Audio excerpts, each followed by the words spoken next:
علیکم ناظرین، میں ہوں آپ کی ہوسٹ کرن راجپوت۔ آج ہم جس بہترین شخصیت سے آپ کا تعارف کروانے جا رہے ہیں، ویسے تو ایک کھلی کتاب ہے اور ان پر مزید بہت کچھ لکھا جا سکتا ہے۔ نہایت شفیق اور ہمدرد طبیعت کے مالک، بہترین طرز بیاں، نفیس عادتیں، پاکستان میں امن و امان کے حوالے سے پاکستان کی خوشحالی اور بہتری کے لیے سنی تحریک کی قیادت سنبھالی۔ آپ مذہبی اور سیاسی جماعت کے سربراہ ہونے کے ساتھ بہت وسیع سوچ بھی رکھتے ہیں۔ آپ نے فلاحی کاموں میں بھی بڑھ چڑھ کر حصہ لی ہے۔ مزید معلومات کے لیے ہم پاکستان سنی تحریک کے سربراہ سرورت اعجاز قادری صاحب سے مزید ان کے حوالے سے معلومات لے لیتے ہیں۔ تو شروع کرتے ہیں۔ السلام علیکم۔ وعلیکم السلام۔ سرورت بھائی کیسے ہیں آپ؟ ٹھیک ہیں الحمدللہ۔ جی سرورت بھائی، ویسے تو میرے چینل کے لیے آپ کا پہلا انٹرویو ہے اور میں چاہوں گی وہ چیزیں، وہ سوال، وہ تفصیلات جو اب لوگ بھول چکے ہیں، ان کی یادداشت کو مزید دوبارہ سے دہرانے کے لیے میں کچھ ایسے سوال کرنا چاہوں گی، کچھ چیزیں زندہ کرنا چاہوں گی۔ مجھے اس کے لیے تفصیلات چاہیے ہوں گی آپ سے۔ جی سرورت بھائی، سب سے پہلے تو ہم شروعات کرتے ہیں۔ 1990 میں سلیم قادری شہید نے سنی تحریک کی بنیاد رکھی، تو کیا سوچ کر آپ نے سنی تحریک جوائن کی؟ کیا اس کی وجہ وہ نعرہ تو نہیں تھا، جوانیاں لٹائیں گے مسجدیں بچائیں گے؟ اعوذ باللہ من الشیطان الرجیم، بسم اللہ الرحمن الرحیم۔ اللہم صلی علی سیدنا و مولانا محمد وعلی سیدنا و مولانا محمد وبارک وسلم علیہ۔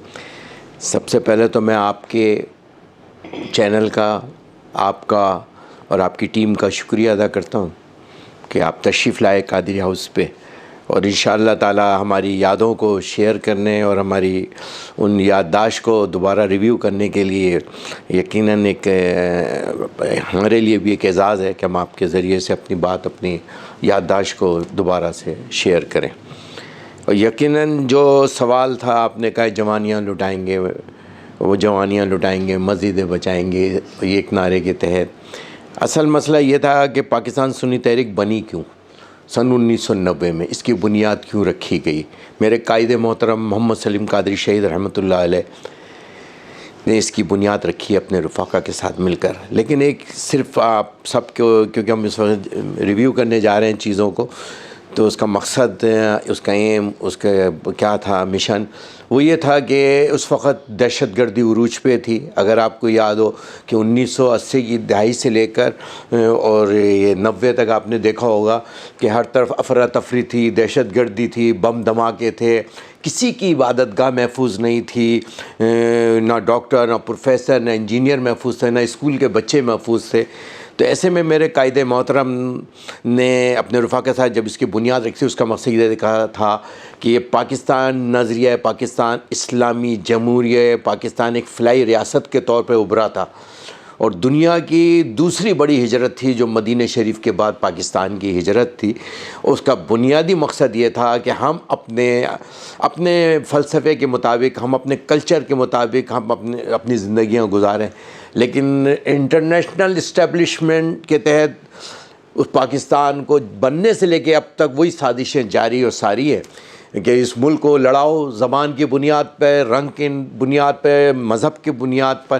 اس وقت میرے قائد کھڑے ہوئے اور یہ پرچم لے کے کہ نہیں، یہ پاکستان ایک فلاحی ریاست ہے، اسے ہم نے فلاحی ریاست بنانا ہے۔ اور اس کی جد و جہد میں یقیناً آپ کے سامنے ہے کہ آج تک تقریباً سینکڑوں جانیں قربان کر چکے ہیں، اور الحمدللہ آج بھی کہتے ہیں اسلام زندہ باد، پاکستان پائندہ باد۔ اپنے اداروں کے ساتھ مل کر کی کوششوں کو کہ سب کو مضبوط کریں۔ یہ وہ مقصد تھا جس کے تحت آئے کہ دہشت گردی کا خاتمہ چاہتے تھے، ملک میں امن چاہتے تھے، اور ہم یہ چاہتے تھے کہ کسی کو اپنا چھوڑو نہیں اور کسی کو چھیڑو نہیں، اپنا مسئلہ چھوڑو نہیں ہے اپنی۔ اس چیزوں پہ تو ہماری کسی سے لڑائی نہیں اس بنیاد کے اوپر، اور نہ ہم نے اس چیز کو، آپ نے دیکھا کہ آج الحمدللہ بہت فرق ہے، آج وہ دھماکے وہ چیزیں تو، لیکن اس کے لیے پیچھے ہمارے قیادت کی قربانی، ہمارے کارکنوں کی قربانی، اس پاکستان کے لیے وقف کیا اپنے آپ کو اس دین متین کے لیے، جو ہمیں محبت سکھاتا ہے، پیار، رواداری، برداشت، صبر کرنا سکھاتا ہے۔ اس فلسفے کو عام کرنا تھا جس کے لیے جد و جہد کا آغاز ہوا۔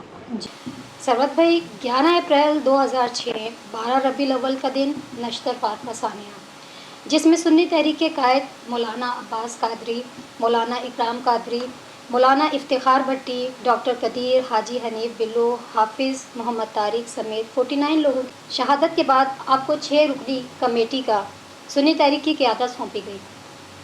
اچانک قیادت کی ذمہ داری اور اس وقت پوری سینئر قیادت شہید ہو چکی تھی اور کارکنان غم و غصے کی کیفیت میں تھے، تو ایسے وقت میں آپ پر مکمل دباؤ بھی تھا۔ پھر ان سب چیزوں کو آپ نے کیسے ہینڈل کیا؟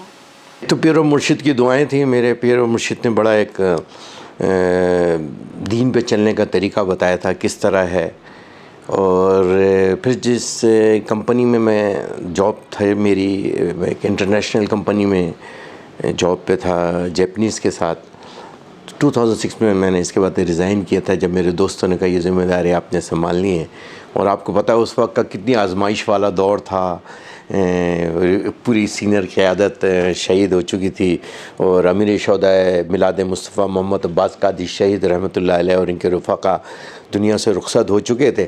تو ایسے میں یقیناً ایک بہت بڑی ذمہ داری تھی، لیکن ان کی تربیت کا صدقہ تھا، ان کی تربیت کا تھا کہ آج ایک پروفیشنلی میں انجینئر، اور اس کے بعد یہ ساری ذمہ داری کو دیکھا تو کوئی دقت نہیں ہوئی، اس لیے کہ تربیت 90 سے اپنے قائد کی زیر تربیت تھے، اپنے قائدین کی زیر تربیت تھے، تو یہ ہے کہ جو بھی پریشانیاں ہوئی تو ہم ساتھیوں نے مل کر شیئر کیا، اور آپ نے دیکھا کیونکہ مقصد نیک تھا، مقصد اچھا تھا، مقصد فلاح کا تھا کہ اس ملک کو ہم جس بنیاد پہ ہم نے حاصل کیا ہے اس کے لیے ہم نے جدوجہد کو کنٹینیو رکھنا ہے، اور یقیناً ہماری سب سے بڑی درسگاہ کربلا کا میدان تھا، اور جس نے ہمیں سکھایا کہ ہر مسلمان کے بعد جس نے کلمہ پڑھا ہے اس کے بعد 2 راستے ہوتے ہیں، ایک عزیمت کا راستہ اور ایک رخصت کا راستہ۔ ہم بھی رخصت اختیار کر سکتے تھے، لیکن ہم نے اپنے قائدین کے نقش قدم پہ چلتے ہوئے ہم نے عزیمت کا راستہ، قربانی کا راستہ، شہادت کا سفر کرنا مناسب سمجھا کہ دنیا عارضی ہے اور یہ دنیا سے ہم نمٹ جائیں، لیکن جب ہمارے اعمال ہمارے ساتھ ہمارے اعمال جائیں گے تو ہم اس سوچ کو رکھ کے اللہ تعالیٰ نے ہماری مدد کی، اللہ کی نصرت ہمارے ساتھ تھی، بزرگان دین کا صدقہ ہمارے ساتھ تھا، شہداء کا مقصد، فکر، سوچ ہمارے ساتھ تھی، اس لیے اللہ تعالیٰ نے آسانیاں فرمائیں، اور آج آپ 2023 میں بیٹھ کر ہم اس پہ گفتگو کر رہے ہیں تو آپ نے دیکھا ہوگا کہ پاکستان کے کیا پوری دنیا میں آج پاکستان سنی تحریک کا ایک نام ہے، عزت سے لیا جاتا ہے، وقار سے لیا جاتا ہے، پاکستان کے زندہ باد کہ اتنی 63 جنازے نشتہ پارک کے اندر اٹھانے کے بعد اسلام زندہ باد اور پاکستان پائندہ باد کا نعرہ ہم نے بلند کیا، ورنہ یہاں تو لوگ آگ لگاتے تھے، اور آپ نے یہ بھی دیکھا ہوگا ہماری تربیت یہ دیکھی ہوگی ہمارے بزرگان دین کی کہ پتہ بھی نہیں ٹوٹا تھا اور کسی کو نقصان تک نہیں پہنچایا گیا، اور ہم نے آئینی قانونی جدوجہد کی جو آج تک کر رہے ہیں، اور انشاءاللہ تعالیٰ اسی آئین کے دائرے میں رہتے ہوئے اپنی جدوجہد کرتے رہیں گے، بلکہ ہم تو یہ آگے 2 جملے یہ کہتے ہیں کہ اتنی قربانیوں کے بعد اب ان کو سوچنا چاہیے جو اس ملک کے لیے مخلص ہیں، جو اس ملک کے ساتھ اخلاص کے ساتھ، اس کے نظریے کے ساتھ جڑے ہوئے ہیں، اس کی فکر کے ساتھ جڑے ہوئے ہیں، ان کو دیوار سے اب لگانا بند کر دیا جائے۔ 2009 میں آپ نے پاکستان انقلاب تحریک کے نام سے ایک سیاسی ونگ کی بنیاد بھی رکھی تھی، پھر 2012 میں آپ نے اس کو باقاعدہ پاکستان سنی تحریک میں تبدیل کر دیا۔ ایک مذہبی جماعت سے سیاسی جماعت بنانے کا خیال کیسے ہے؟ ہاں، ہم نے چاہتے تھے ہم دنیا کو یہ بتائیں کہ سیاست لوٹ کھسوٹ کا نام نہیں ہے، سیاست کرپشن کا نام نہیں ہے، سیاست جھوٹ کا نام نہیں ہے، سیاست منافقت کا نام نہیں ہے۔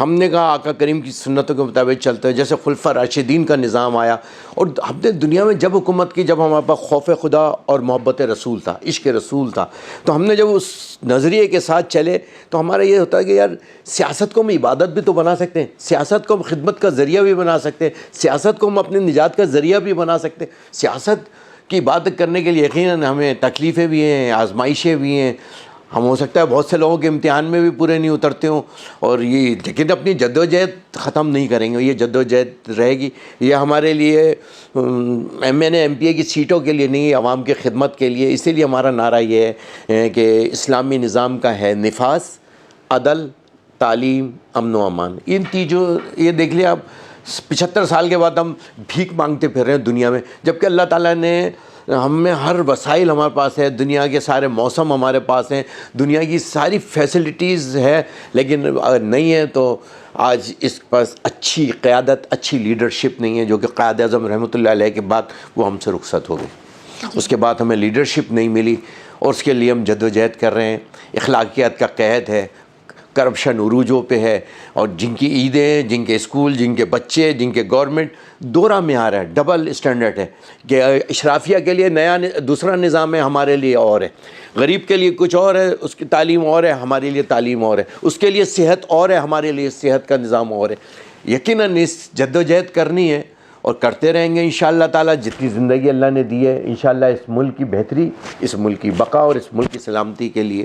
اور اس ملک میں اب ہم چاہتے ہیں کہ اسلام کا نظام ہو، عدل کا ہو، تعلیم ہو، امن و امان ہو۔ آج ہمارے بچوں کے پاس تعلیم نہیں ہے، آج ہمارے بچوں کا کیا قصور ہے؟ کیا ہمارا یہ قصور ہے کہ ہم وہ 20 لاکھ جانوں کی قربانی دینے والوں کی اولاد ہے؟ ہمارا قصور یہ ہے کہ ہم نے پاکستان زندہ باد کے نعرے لگائے؟ ہمارے بچوں کا قصور یہ ہے کہ ہم پاکستان میں پیدا ہوئے؟ ہمارا قصور یہ ہے کہ ہمارے آباء و اجداد کے قبرستان یہیں بسے ہوئے؟ ہمارا تو کوئی لندن، امریکہ کے اندر، دبئی میں ہمارے کوئی بزنس، کوئی کاروبار نہیں ہے، ہمارا کوئی سسٹم نہیں ہے۔ ہم آج بھی اللہ کی رضا کے لیے کام کرتے ہیں اور انشاءاللہ آئندہ بھی کام کرتے ہیں۔ اور پاکستان کی بقا بھی اسی میں ہے کہ اس ملک کو چہرے بدلنے کی ضرورت نہیں ہے، ریاست کو بدلے، نظام بدلے، ہم اس کرپشن کے نظام کو ختم کریں۔ کہ آج 10 سال کی سزا ہونے کے بعد مجھے دنیا کی کوئی ایک عدالت بتائیے گا کہ 10 سال کی سزا ہونے کے بعد اس کو عدالت 50 روپے کے پرچے کے اوپر چھوڑ دے۔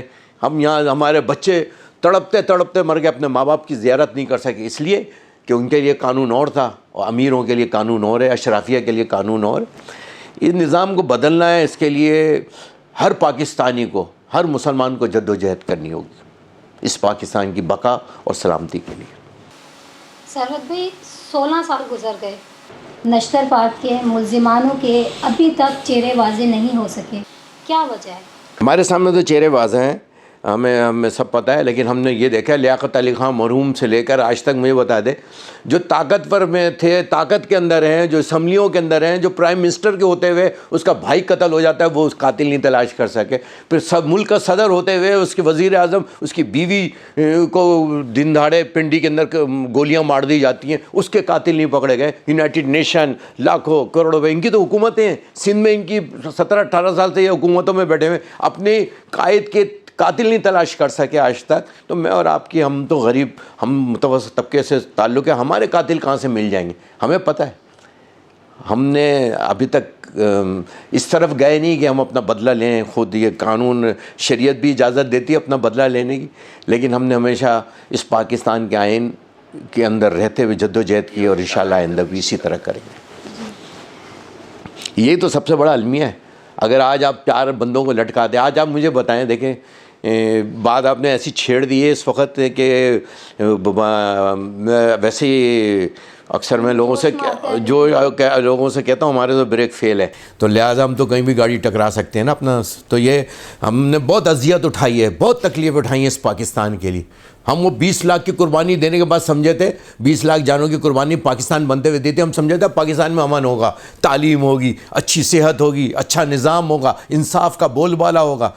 ہم اب ان سے کیا ہم گلا کریں جو دوسرے ملک میں ہم جب قبضے میں رہتے تھے انگریزوں سے، ہم اپنے لوگوں سے کیا کریں؟ آپ دیکھیں کہ آج انصاف کا دیکھیں، اصول دیکھیں انصاف کا، کہ آج عرش شریف کے ہم ایک ایف آئی آر نہیں کٹا سکے، اس کو سپریم کورٹ کا جج کہہ رہا ہے کہ اس کی ایف آئی آر کاٹو، اور اس اعظم سواتی کی 50 ایف آئی آریں کٹ جاتی، جبکہ سپریم کورٹ کے کلیئر آرڈر ہے، ایک واقعے کی ایک ہی ایف آئی آر ہو سکتی ہے۔ اب ضرور بات ہے آپ کے لیے مشکل ہوگا یہ سب جو میں بولوں گا چلانا بھی مشکل ہوگا، لیکن کیا ہے کہ 50 ایف آئی آریں کٹ سکتی ہیں، لیکن ارشد بھائی کے قاتلوں کی ایف آئی آر نہیں کٹ سکتی۔ وہ صحافی جو سچا اور سچی بات کرنے والا، کھری بات کرنے والا، مجھے بتائیں آپ قانون کدھر نظر آتا ہے؟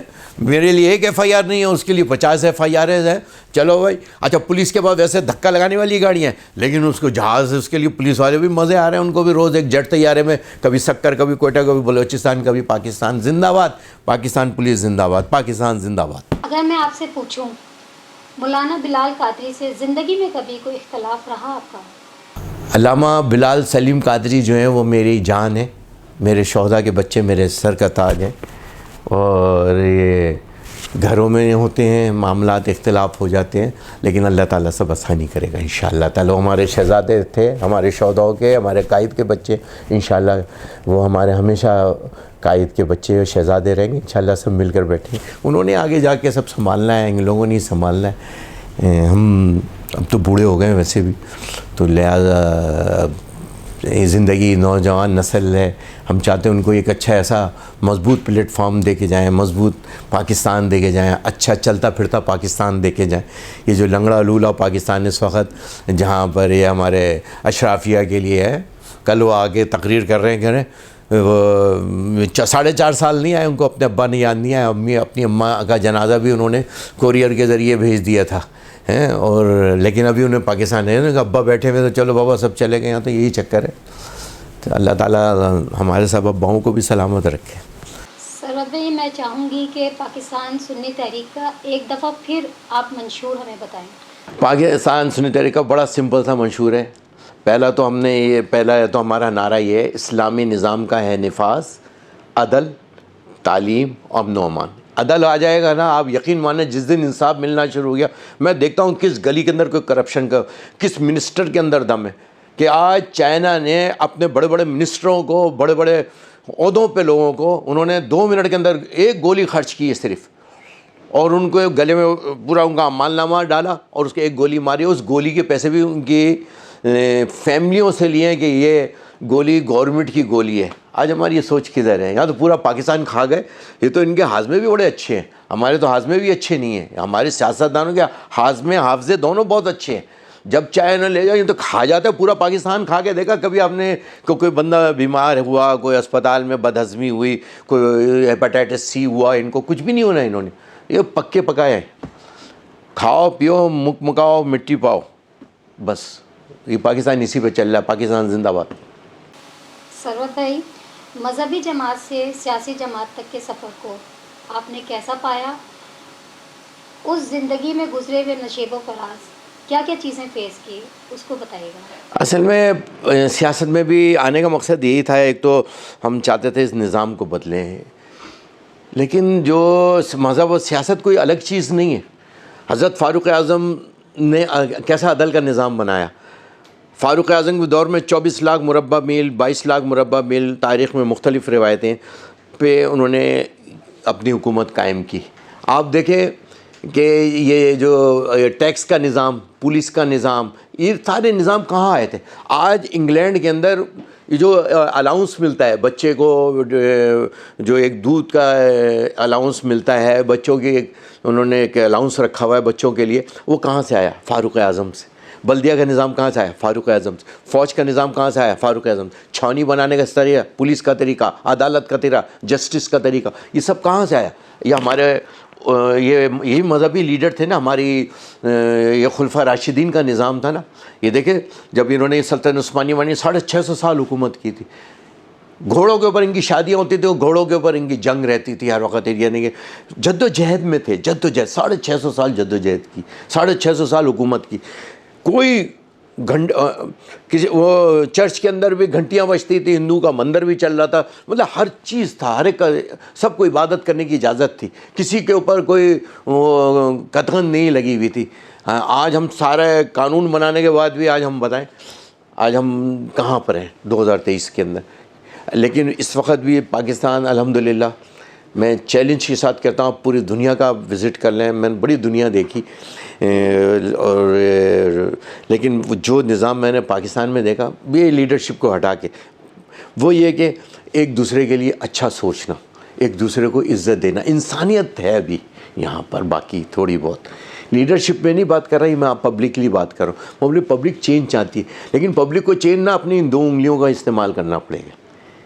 جس دن یہ 2 انگلیوں کا استعمال صحیح کر لیا، اچھے سچے لوگوں کو آگے لے کر آئے، اچھی قیادت آگے لے کر آئے، آپ کے ہاتھ میں ہے کہ آپ ووٹ ڈالتے ہوئے، منتخب کرتے ہوئے بندے کا دیکھیں کہ اس کے اندر کتنا پاکستان کے لیے جذبہ ہے، نظریے سے پیار کرتا ہے، کرپشن تو نہیں ہے، چور تو نہیں ہے، ڈاکو تو نہیں ہے۔ تو یہ ساری چیزیں اگر دیکھ کے ہم اپنی لیڈرشپ منتخب کریں، میں سمجھتا ہوں کہ آج دوبارہ وہی فاروق اعظم کا دور، کیا ان کا دور ایسا تھا کہ زکوٰۃ دینے والے تھے، لینے والا کوئی نہیں تھا۔ یہ نظام تھا اسلام کا نظام، یہ ہے عدل کا نظام، کہ فاروق اعظم رضی اللہ عنہ کے مطلب یہ ایسا عدل کا نظام انہوں نے قائم کیا تھا، اسی لیے ان کو عدل و نظام کا پیکر بھی کہتے ہیں۔ تربیت کس کی تھی؟ آقا کریم، آقا کریم کی زندگی، آقا کریم کی زندگی میں کافر غیر مسلم کہتے تھے آپ امین اور صادق ہیں، یعنی کہ سب سے پہلے چیز کیا ہے؟ اخلاق اچھے، کردار اچھا۔ پھر اب اس ایسے لیڈرشپ کے لیے آپ کے پاس دو پیمانے، ایک تو اخلاق اس کے اچھے، اس کا کردار دیکھنے کی چیز، دیکھیں کردار کیسا ہے کہ وہ ہے اس قابل۔ لیکن یہاں تو آپ کو پتہ ہے دو خاندانوں کی حکومت ہے، وہ اللہ کب ان سے نجات عطا فرمائے گا ہمیں، اللہ آسانی فرمائے۔ سرور بھائی، بحیثیت سربراہ پاکستان سنی تحریک کے، پاکستان کی عوام کو آپ کیا میسج دینا چاہیں گے؟ سیدھی سادی بات ہے، آؤ سب مل کر کھڑے ہو جائیں۔ ہمارے 60% یوتھ ہے، آج یوتھ فیصلہ کر لے کہ اس ملک کا نظام ہم نے بدلنا ہے، اس ملک کا نظام انصاف کی بنیاد ہوگی، اس ملک کا نظام عدل ہوگا، اس ملک میں تعلیم ہوگی۔ ہم نے آج تک ایجوکیشن کو ٹاپ پرائرٹی پہ رکھا ہی نہیں ہے۔ آج سری لنکا کے اندر دنیا میں دیکھیں 99 پوائنٹ، جہاں ہم نے ترقی دیکھی وہاں بھی دہشت گردی ختم ہو گئی، سری لنکا کی دہشت، لیکن وہاں سب سے کیا چیز تھی؟ وہاں عدل و انصاف ہے، وہاں پر تعلیم ہے۔ ہم یہ دو چیزوں کو فوکس کر لیں۔ میں اپنی یوتھ سے بالخصوص کہوں گا کہ آئیں کھڑے ہو جائیں، جوائن کریں، ہمارے ساتھ مل کر جد و جہد کریں، ہم اس پاکستان کا نظام بدلتے ہیں۔ آئیں اس گلے سڑے نظام سے ہم اپنی جان چھڑاتے ہیں، ہم اپنے اداروں کو مضبوط کرتے ہیں۔ ہر ادارہ اگر اپنی سرکل میں رہ کے کام کرنا شروع کر دے، میں سمجھتا ہوں کہ آج پاکستان پھر وہی پاکستان جس کا خواب علامہ اقبال رحمۃ اللہ علیہ نے دیکھا، جس کا خواب قائد اعظم رحمۃ اللہ علیہ نے جس کے لیے جد و جہد کی، جس کے لیے 20 لاکھ جانوں نے قربانی دی تھی، ان کی قربانی کو فراموش نہ کریں۔ اور سمپل سا ایک دو جملہ کہ جنہوں نے ہمیں پاکستان بنا کے دیا تھا، آؤ مل کر عہد کریں ہم جنہوں کے پاکستان کو بچائیں گے۔ باقی اسلام زندہ باد، پاکستان پائندہ باد۔ سرور بھائی، آپ کی دہلیز تک پہنچ کر اپنے انٹرویو کے درمیان ناظرین کے سامنے میں چاہوں گی کہ آپ ہمارے چینل افق نیوز نیٹ ورک کے لیے کچھ دعائی کلمات اور کچھ برکت کے لیے کچھ دعا فرما دیجیے گا۔ میں بڑے دل سے، میری دعا ہے، تبرکات بھی موجود ہیں یہاں پر، بڑا تبرکات والا کمرہ ہے، تو اللہ تعالیٰ افق چینل کو افق میں روشن کرے، اور آپ کی پوری ٹیم کی اللہ تعالیٰ حفاظت بھی فرمائے، اور جو ایک ذمہ داری آپ کی بڑی رسپانسبلٹی ہے، کیونکہ آپ ایک پلر کی حیثیت رکھتے ہیں سب پاکستان کی تعمیر میں، آپ چوتھا پلر ہے۔ میں سمجھتا ہوں کہ آپ اللہ تعالیٰ آپ کے جد و جہد حق و سچ کے لیے، عدل و انصاف کے لیے ہو، تاکہ آپ انشاءاللہ یہ افق چینل آپ دیکھیں گا پاکستان کے عوام کے دلوں کی دھڑکن بن جائے گا، جب آپ سچائی اور سچے لوگوں کی باتیں آگے تک پہنچائیں گے، حق و سچ بیان کریں گے، اور مصلحت پسندی کا دروازہ بند کر دیں گے، تو انشاءاللہ دیکھے گا یہ افق چینل اس پاکستان کے افق پہ بھی ابھرے گا۔ اور افق چینل زندہ باد، پاکستان پائندہ باد۔ شکریہ سرور بھائی۔ ناظرین، آپ نے پاکستان سنی تحریک کے سربراہ ثروت اعجاز قادری صاحب کی جوابات سنے، ان کے منشور کے حوالے سے سنا، ان کے جو پاکستان کے لیے خدمات ہیں ان کی حوالے سے تفصیلات سنی۔ منشور جتنا سادہ ہے، ان کی شخصیت بھی اتنی سادی ہے، ان کے خیالات بھی، ان کا عمل بھی اتنا ہی سادہ ہے۔ ہمارے چینل کو سبسکرائب کرنا بالکل نہیں بھولیے گا، اور جس نے ابھی تک سبسکرائب نہیں کیا، شیئر نہیں کیا، لائک نہیں کیا، تو ضرور کیجیے گا، اور کمنٹ لازمی کیجیے گا۔ ہمیں آپ کے فیڈ بیک کا انتظار رہے گا، اور انشاءاللہ نیکسٹ کسی اور شخصیت کے ساتھ ہماری آپ کے ساتھ ملاقات ہوگی۔ جب تک کے لیے اللہ حافظ۔